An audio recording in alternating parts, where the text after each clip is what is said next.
नमस्कार ओडिशा प्रत्येक दिन मुख्य खबर गुड़ी को 10 धाड़ी मध्य जानापी चैनल को सब्सक्राइब करी वीडियो को गोटे लाइक कर दिंतु एवं आपण केउ स्थान वीडियोटी को देखुछंती कमेंट सेक्शन रे जणाइबा को भूलिबे नाही। प्रथम खबरटी रही फसल क्षति समीक्षा पर मुख्यमंत्री बड़ घोषणा। फसल क्षति नहीं शनिवार लोकसभा भवन में मुख्यमंत्री मोहन चरण माझी अध्यक्षतार बसिथिबा बैठक में एक बड़ घोषणा करा जायछि। मुख्यमंत्री कहिसंती 30 तारिख सुधा फसल क्षयक्षति आकलन कराजिबो।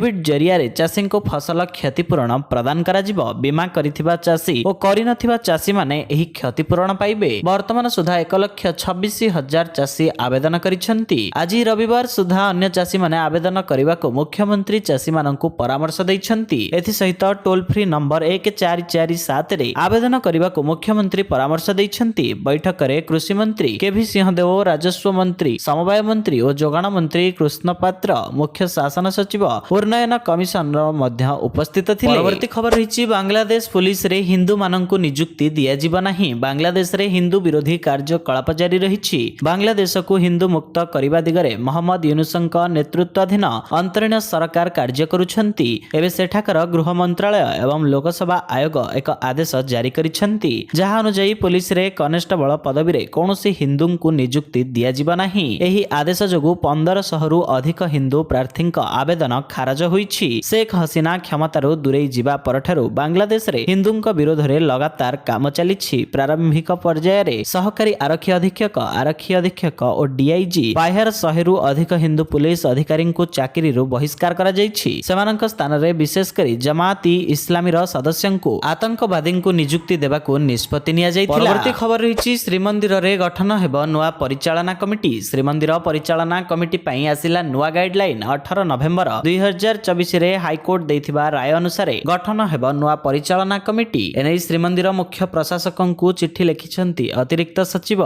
7टी फर्मुला अपनाइबाकू चिठी रे उल्लेख करा जायछि। राज्य सरकारक द्वारा 5 जन सेवायत नुआ परिचालना कमिटी को मनोनीत हेबे। सेवकंक समर्पण और निष्ठा देखि नियाजीव निष्पत्ति। अन्य सेवक और सेवायत निजोग सह सुसंपर्क थिबा सेवायतों को प्राथमिकता दिया जिवो। क्रिमिनाल रेकर्ड थिबा सेवायतों को श्रीमंदिर परिचालना कमिटी रे स्थान मिलिबो नाही। विवादर समाधान दक्षता रखिथिबा सेवायतों को सुजोग दिया जिवो। द्वितीय थर पई परिचालना कमिटी जिबाकू मध्य अनुमति मिलिबो नाही। परवर्ती खबर रही सीसीटीवी नजर रे रहिबो श्रीक्षेत्र। पुरी को जगिबे 60 प्लाटून फोर्स। भक्तों श्रृंखलित दर्शन, बेलाभूमि रे पर्यटकों सुरक्षा और ट्राफिक सुपरिचालना नै व्यापक प्रस्तुति करिछि पुरी पुलिस। डिसेंबर 31 तारिख ठू नवा वर्ष पर्यंत प्रबल भिड़ आशंकारे ट्राफिक कटकणा जारी करा जायछि। पुरीर मुख्य प्रवेश पथरे चेकिंग को कड़ाकड़ी करा जिवो। भुवनेश्वर रु आसुथिबा 4 चकिया जान जेल रोड पार्किंग रे, कोणार्क रु आसुथिबा 4 चकिया तालबणिया पार्किंग रे और ब्रह्मगिरी रु आसुथिबा 4 चकिया जान स्टॉलिन किंबा यात्रिका पार्किंग रे रहिबो। मेडिकल छक ठारू श्रीमंदिर और बेलाभूमि पर्यंत कौनसी 4 चकिया जान यातायात करिबो नाही। मार्केट छक ठारू हेबो नो व्हीकल जो। परवर्ती खबर रही दरदाम वृद्धि विरोध रे 6 रे लोयर पीएमजी रे गर्जिबो बिजु छात्र जनता दल।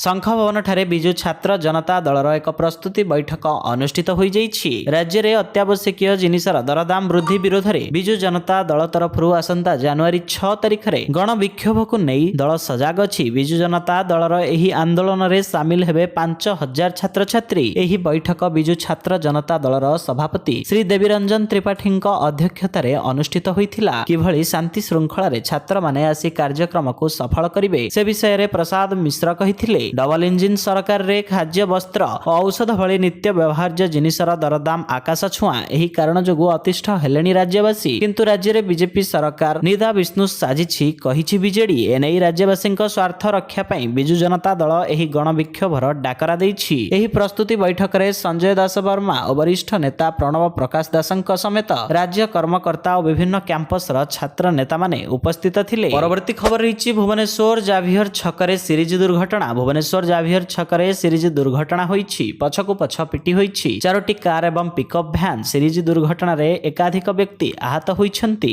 आहत व्यक्ति को मेडिकल रे भर्ती करा जाईछि। मृताहतंक संख्या वर्तमान सुधा स्पष्ट होई नाही। परे जणा पड़िछि जे डाला ऑटोटी भारसाम्य हराई परे पैसेंजर ऑटोटी आग गाड़ी को धक्का देइछि। कार चालकटी निशासक अवस्था रे गाड़ी चलाउथिले। घटनास्थल रे पुलिस पहुंची कार चालकटी को अटक रखिछि। एभली सीरीज दुर्घटना पई ट्रैफिक जाम रहिछि। वर्तमान ट्रैफिक परिस्थिति नियंत्रण रे रहिछि। परवर्ती खबर रहिछि तालिबान आक्रमण ଆକ୍ରମଣରେ 19 ପାକ୍ ସୈନ୍ୟ ମୃତ। ପାକିସ୍ତାନ ସେନା ପୋଷ୍ଟ ଉପରେ ତାଲିବାନର ଆକ୍ରମଣ। 2ଟି ପୋଷ୍ଟକୁ କବ୍ଜା କଲେ ତାଲିବାନୀ ଯୋଦ୍ଧା। ଆକ୍ରମଣରେ ପାକିସ୍ତାନୀ ସୈନିକ ମୃତ ସୂଚନା। ନିକଟରେ ଆଫଗାନିସ୍ତାନରେ ବିମାନ ଆକ୍ରମଣ କରିଥିଲା ପାକିସ୍ତାନ। ଏହାର ପ୍ରତିଶୋଧ ଭାବେ ଆକ୍ରମଣ କରିଛି ତାଲିବାନ। ସୂଚନା ଅନୁଯାୟୀ ପୋଷ୍ଟ ଏବଂ ପାକ୍ଟିଆ ପ୍ରଦେଶର କ୍ରସିଂ ପଏଣ୍ଟରେ ଆଫଗାନିସ୍ତାନ ଏବଂ ପାକିସ୍ତାନୀ ସୀମା ବାହିନୀ ମଧ୍ୟରେ ଆକ୍ରମଣ ବେଳେ 19 ଜଣ ପାକିସ୍ତାନୀ ସୈନିକ ଏବଂ 3 ଆଫଗାନିସ୍ତାନ ସାଧାରଣ ନାଗରିକଙ୍କ ମୃତ୍ୟୁ ଘଟିଛି। ଶୁକ୍ରବାର ଠାରୁ ଆରମ୍ଭ ହୋଇଥିବା ଏହି ତୀବ୍ର ମୁକାବିଲା ଦୁଇ ପଡ଼ୋଶୀ ଦେଶ ମଧ୍ୟରେ ଥିବା ତିକ୍ତ ସମ୍ପର୍କକୁ ଆହୁରି ତିକ୍ତ କରିଦେଇଛି। ସ୍ଥାନୀୟ ଗଣମାଧ୍ୟମର ରିପୋର୍ଟ ଅନୁଯାୟୀ ପାକ୍ଟିକା ପ୍ରଦେଶରେ ପାକିସ୍ତାନ ସୈନ୍ୟ ଦ୍ୱାରା ହୋଇଥିବା ଏୟାର ଷ୍ଟ୍ରାଇକ୍ ଯୋଗୁଁ ଏହି ଆକ୍ରମଣ ଘଟିଥିଲା, ଯେଉଁଥିରେ ମହିଳା ଓ ଶିଶୁଙ୍କ ସମେତ 51 ଜଣଙ୍କ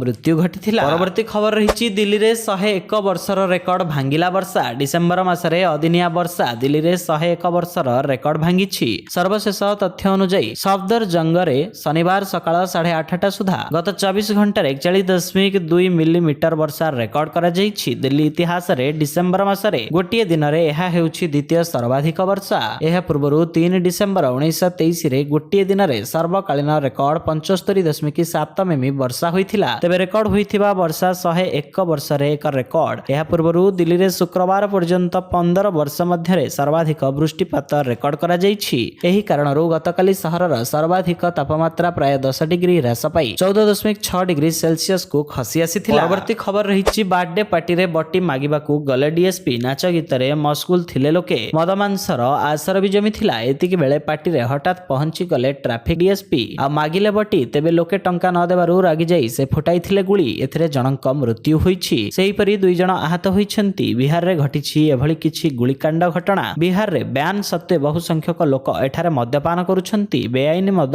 ଏଠାରେ ବହୁ ପରିମାଣରେ ଉତ୍ପାଦିତ ହେଉଛି। ପଡ଼ୋଶୀ ରାଜ୍ୟରୁ ମଧ୍ୟ ମଦ କାରବାର କରାଯାଉଛି। ସମୟ ସମୟରେ ମଦ କାରବାରରେ ପୋଲିସ ସମ୍ପୃକ୍ତ ଥିବା ଖବର ଆସୁଛି। ଏଭଳି ସ୍ଥିତି ଏକ ନୂଆ ଘଟଣା ସାମ୍ନାକୁ ଆସିଛି ରୋହତସରରୁ। ଏଠାରେ ଶୁକ୍ରବାର ରାତିରେ ଏକ ବାର୍ଥଡେ ପାର୍ଟି ଚାଲିଥିବା ବେଳେ ଲୋକେ ମଦ ପିଉଥିଲେ। ପରବର୍ତ୍ତୀ ଖବର ରହିଛି ଲୋକଙ୍କ ପାଇଁ ଆସିଥିଲା। ରାସ୍ତା କଡ଼ରୁ ମିଳିଲା ପୁଳା ପୁଳା ମେଡିସିନ। ସାଧାରଣ ଲୋକଙ୍କୁ ଉତ୍ତମ ସ୍ୱାସ୍ଥ୍ୟ ସେବା ଦେବା ପାଇଁ ସରକାର ମାଗଣା ଚିକିତ୍ସା ସୁବିଧା ସହ ଯୋଗାଉଛନ୍ତି ମାଗଣା ମେଡିସିନ। ଏଥିପାଇଁ ଖର୍ଚ୍ଚ ହେଉଛି କୋଟି କୋଟି ଟଙ୍କା। ଏହାର ଉଦ୍ଦେଶ୍ୟ ହେଉଛି ଲୋକଙ୍କୁ ବିନା ଖର୍ଚ୍ଚରେ ରୋଗ କବଳରୁ ମୁକୁଳାଇବାକୁ ସରକାର ପାଣି ପରି ଟଙ୍କା ଖର୍ଚ୍ଚ କରୁଛନ୍ତି। ମାତ୍ର ଏହି ମେଡିସିନ ଲୋକେ ଖାଇବା ବଦଳରେ ରାସ୍ତା କଡ଼ରେ ଫୋପଡ଼ା ଯାଉଛି। ଏପରି ଏକ ଦୃଶ୍ୟ ଗଞ୍ଜାମ ଜିଲ୍ଲା ସାନଖେମଣ୍ଡି ବ୍ଲକ ବିଜୟ ଆଦିଗନ୍ଦପୁର ନିକଟ ରାସ୍ତାରେ ଦେଖିବାକୁ ମିଳିଥିବା ବେଳେ ଏହା ସାଧାରଣ ଲୋକଙ୍କୁ ବିଚଳିତ କରିଛି। ଫିଙ୍ଗା ଯାଇଥିବା ଔଷଧ ମଧ୍ୟରେ ଟାବଲେଟଠୁ ଆରମ୍ଭ କରି ସିରପ ପର୍ଯ୍ୟନ୍ତ ରହିଛି। ବହୁ ମେଡିସିନ ଏକ୍ସପାୟରି ଡେଟ୍ ସରିଯାଇଥିବା ବେଳେ ଆଉ ବହୁ ମେଡିସିନର ଏକ୍ସପାୟରି ଡେଟ୍ ବି ସରିନି। କିନ୍ତୁ ଲୋକେ ଖାଇବା ବଦଳରେ ତାହାକୁ କିଏ ଓ କାହିଁକି ଏପରି ଫିଙ୍ଗିଲା ତାହା ସ୍ପଷ୍ଟ ହୋଇପାରିନି। ଏହାର ତଦନ୍ତ ପାଇଁ ଦାବି ହୋଇଛି। ପରବର୍ତ୍ତୀ ଖବର ରହିଛି ଗୋରୁ ବୋଝେଇ ଗାଡ଼ି ଜବତ 2 ଗିରଫ। ବାହାର ରାଜ୍ୟରୁ ଗୋରୁ ଚାଲାଣ ବେଳେ ଗୋରୁ ବୋଝେଇ ଗାଡ଼ି ଜବତ। ବାଲେଶ୍ୱର ଜିଲ୍ଲା ସୋର ବାରିକପୁର ହାଟରେ ଗୋରୁ ଚାଲାଣ ବେଳେ ଗୋରୁ ଗାଡ଼ି ଜବତ କରିବା ସହ ଅନେକ ଗୋରୁଙ୍କୁ ଉଦ୍ଧାର କରିଛି ପୁଲିସ। ଏହି ଘଟଣାରେ 2 ଜଣଙ୍କୁ ଗିରଫ କରାଯାଇଛି। ଗୋଟିଏ ମିନି ଟ୍ରକ୍ ଜବତ ହୋଇଛି। ଉଦ୍ଧାର ଗୋରୁଙ୍କୁ ସୋର ଗୋଶାଳାରେ ଛଡ଼ାଯାଇଛି। ଗୋ ମାଫିଆମାନେ ଅତି ନିର୍ମମ ଭାବେ ଗୋରୁଙ୍କୁ କଣ୍ଟେନରରେ ବାହାର ରାଜ୍ୟକୁ ଚାଲାଣ କରୁଥିଲେ। ଏନେଇ ଖବର ପାଇବା ପରେ ସୋର ପୁଲିସ ଚଢ଼ାଉ କରିଥିଲା। ବାଲେଶ୍ୱରରେ ସବୁବେଳେ ଗୋ ମାଫିଆମାନେ ସକ୍ରିୟ ରହିବା ସହ ବର୍ଷ ସାରା ପଶ୍ଚିମବଙ୍ଗକୁ ଗୋରୁ ଚାଲାଣ କରୁଛନ୍ତି। ସବୁ ଜାଣିବି ପୁଲିସ ଚୁପ୍ ବସି ରହୁଛି। ଫଳରେ ପୁଲିସର ଭୂମିକା ପ୍ରତି ପ୍ରଶ୍ନବାଚୀ ସୃଷ୍ଟି ହେଉଛି। ପରବର୍ତ୍ତୀ ଖବର ରହିଛି ମୋଦି ସରକାର କରିଛନ୍ତି ଅପମାନ। ମନମୋହନ ସିଂଙ୍କ ଅନ୍ତିମ ସଂସ୍କାରକୁ ନେଇ ରାଗିଲେ ରାହୁଲ। ଅର୍ଥନୈତିକ ସଂସ୍କାରର ଜନକ ତଥା ପୂର୍ବତନ ପ୍ରଧାନମନ୍ତ୍ରୀ ମନମୋହନ ସିଂଙ୍କୁ ଶନିବାରରେ ନିଗମବୋଧ ଘାଟରେ ରାଷ୍ଟ୍ରୀୟ ସମ୍ମାନରେ ଶେଷ ବିଦାୟ ଦିଆଯାଇଛି। ତାଙ୍କ ଶବଦାହ ସ୍ଥାନ ଏବଂ ସ୍ମୃତି ସ୍ଥାନକୁ ନେଇ ରାଜନୀତି ଏବେ ଜୋର ଧରିଛି। ଲୋକସଭାରେ ବିରୋଧୀ ଦଳର ନେତା ରାହୁଲ ଗାନ୍ଧୀ ତାଙ୍କ ଅନ୍ତିମ ସଂସ୍କାରରେ ପୂର୍ବତନ ପ୍ରଧାନମନ୍ତ୍ରୀ ମନମୋହନ ସିଂଙ୍କୁ ଅପମାନିତ କରାଯାଇଥିବା ଅଭିଯୋଗ କରିଛନ୍ତି। କଂଗ୍ରେସ ନେତା ରାହୁଲ ଗାନ୍ଧୀ ତାଙ୍କ ଏକ୍ସ ପୋଷ୍ଟରେ କହିଛନ୍ତି ଯେ ଭାରତ ମାତାର ମହାନ ସୁପୁତ୍ର ଓ ଶିଖ ସମ୍ପ୍ରଦାୟର ପ୍ରଥମ ପ୍ରଧାନମନ୍ତ୍ରୀ ଡକ୍ଟର ମନମୋହନ ସିଂଙ୍କ ଅନ୍ତିମ ସଂସ୍କାର ନିଗମବୋଧ ଘାଟରେ କରାଯାଇ ବର୍ତ୍ତମାନର ସରକାର ତାଙ୍କର ବଡ଼ ଅପମାନ କରିଛନ୍ତି। ଏକ ଦଶକ ଧରି ସେ ଦେଶର ପ୍ରଧାନମନ୍ତ୍ରୀ ଥିଲେ। ତାଙ୍କ ସମୟରେ ଦେଶ ଏକ ଅର୍ଥନୈତିକ ଶକ୍ତି ଭାବରେ ପରିଣତ ହୋଇଛି ଏବଂ ତାଙ୍କର ନୀତି ଦେଶର ଗରିବ ଏବଂ ପଛୁଆ ବର୍ଗଙ୍କୁ ସମର୍ଥନ କରୁଛି। କଂଗ୍ରେସ ଏମ୍ପି ରାହୁଲ ଗାନ୍ଧୀ କହିଛନ୍ତି ଆଜି ପର୍ଯ୍ୟନ୍ତ ସମସ୍ତ ପୂର୍ବତନ ପ୍ରଧାନମନ୍ତ୍ରୀଙ୍କ ସମ୍ମାନକୁ ସମ୍ମାନ ଜଣାଇ ସେମାନଙ୍କର ଶେଷ ରୀତିନୀତି ଅଧିକୃତ ସମାଧିସ୍ଥଳୀରେ କରାଯାଇଛି, ଯାହାଦ୍ୱାରା ପ୍ରତ୍ୟେକ ବ୍ୟକ୍ତି କୌଣସି ଅସୁବିଧାର ସମ୍ମୁଖୀନ ନ ହୋଇ ଶେଷ ସମ୍ମାନ ପ୍ରଦାନ କରିପାରିବେ। ଡକ୍ଟର ମନମୋହନ ସିଂ ଆମର ସର୍ବୋଚ୍ଚ ସମ୍ମାନ ଏବଂ ସରକାର ଦେଶର ଏହି ମହାନ ପୁତ୍ର ତଥା ତାଙ୍କର ଗୌରବମୟ ସମ୍ପ୍ରଦାୟକୁ ସମ୍ମାନ ପ୍ରଦର୍ଶନ କରିବା ଉଚିତ। ପରବର୍ତ୍ତୀ ଖବର ରହିଛି ରାଜ୍ୟରେ ବଢ଼ିପାରେ ମଦ ଦର। ବଡ଼ ବୟାନ ଦେଲେ ମନ୍ତ୍ରୀ। ଆଗାମୀ ଦିନରେ ରାଜ୍ୟରେ ବଢ଼ିପାରେ ମଦ ଦର। अबकारी मंत्री पृथ्वीराज हरिचंदन कहिसेंति मद मूल्य वृद्धि पाई प्राइस फिक्सेशन कमिटीर रिपोर्ट आसी सारिछि। ए मामला रे खूब शीघ्र सरकार निष्पत्ति नै पारंती। तेबे समस्त स्टेक होल्डरक सह आलोचना परे फिक्सेशन कमिटी फाइनल निष्पत्ति नै थाए। तेबे 3 दिन पूर्वरु मद दर वृद्धि नै एक बैठक बसिथिला, जहा परे मद दर नै निष्पत्ति आसीछि। हेले राज्य सरकार दर को नै विचार करिवे बोली कहिसेंति आईन मंत्री। परवर्ती खबर रहिछि बिना ग्यारंटी रे 80,000 ऋण देउछंती सरकार। जदि आपण निजर छोट व्यवसाय आरंभ करबाकू चाहुछंती तेबे आपणको चिंता करिवार आवश्यकता नाही। मोदी सरकार एक स्वतंत्र योजना आनिछंती जहा द्वारा 3टी किस्ती रे 80,000 टंका पर्यंत ऋण मिली परिबो। विशेष कथा हेउछि बिना ग्यारंटी रे आपण एही ऋण पाई परिबे। तेबे एही सरकारी योजनार नाम हला पीएम स्वनिधि योजना। जेतेबेले कोरोना महामारी देश रे व्यापी थिला सही समय रे मोदी सरकार एही स्वतंत्र योजना आरंभ करथिले, जहा वर्तमान बहुत लोकप्रिय होईछि। एही लोन रो विशेषत्व हेउछि जे सरकार देउथिबा ऋण बिना ग्यारंटी रे मिलिबो, अर्थात एही ऋण नेबाकू आपणको किछि बंधक रखिबाकू पड़िबो नाही। परवर्ती खबर रहिछि मनुष्य जाति को विनाश करिबो एआई। प्रजुक्ति दुनिया रे कृत्रिम बुद्धिमत्ता र गॉडफादर कुहा जाउथिबा जेफ्री हिंटन एआई को नै पुणी थरे चिंता प्रकाश करिसेंति। से कहिसेंति जेपरि भाबे टेक्नोलोजी रो विकास हेउछि 10 ରୁ 20% संभावना एहा जे आगामी 30 वर्ष रे मानव जातिर विलुप्त हेबार एहा एक प्रमुख कारण हेबो। बीबीसी सह साक्षात्कार रे एआई द्वारा मानव जातिर सर्वनाश उपरे तांक मत परिवर्तन होईछि कि बोली प्रश्न करा जायथिला। एहार जवाब रे हिंटन कहिथिले नुहे आदौ नुहे। से कहिसेंति जे एहा प्रथम थर जेतेबेले मनुष्य निजठारु अधिक बुद्धिमानर सामना करूछि। मानव जाति पूर्वे केबे भी एभली स्थितिर सामना करि नथिला। एथि सहित चैनल रे नुआ थिले आपनक भल पाइबा सदृश वीडियो को गोटे लाइक करी चैनल को सब्सक्राइब करि दियंतु। जय जगन्नाथ।